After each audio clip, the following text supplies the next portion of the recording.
so we're going to go ahead and mix up a little more of our silver paint.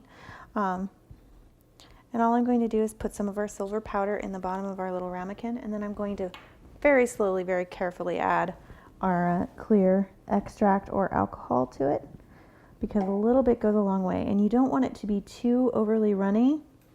Otherwise you'll have a problem getting it completely covered, and that looks like it'll probably be enough. And you just want to kind of stir it with your brush until it's fully incorporated. There we go, and that looks pretty good. And if you get a lot on your brush, you can just kind of push it up on the sides.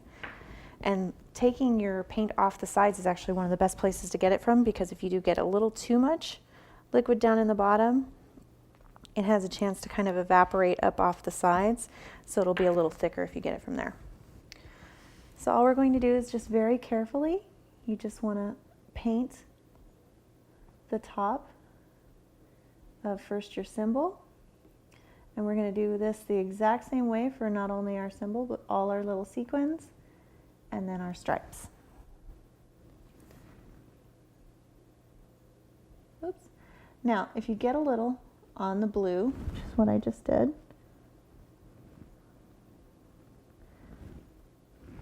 we're going to fix that with just our same cup of water. And you want to take a smaller brush, and don't get it too wet. But then all you have to do is kind of come in here, just kind of wipe it on up, and it'll come right off. And if you have a little thick portion, you can use that same brush to kind of clean that up too. Okay.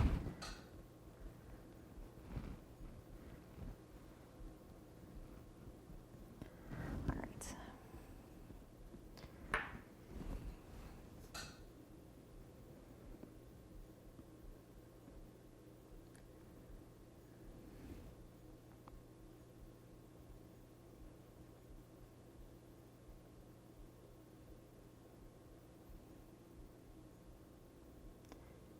And you can use this pattern for a variety of different types of cakes, birthday cakes or other holiday cakes even.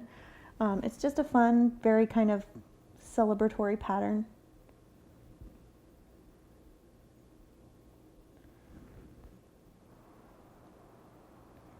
And you can see how much just adding that little bit of sparkle really kind of makes it look like confetti.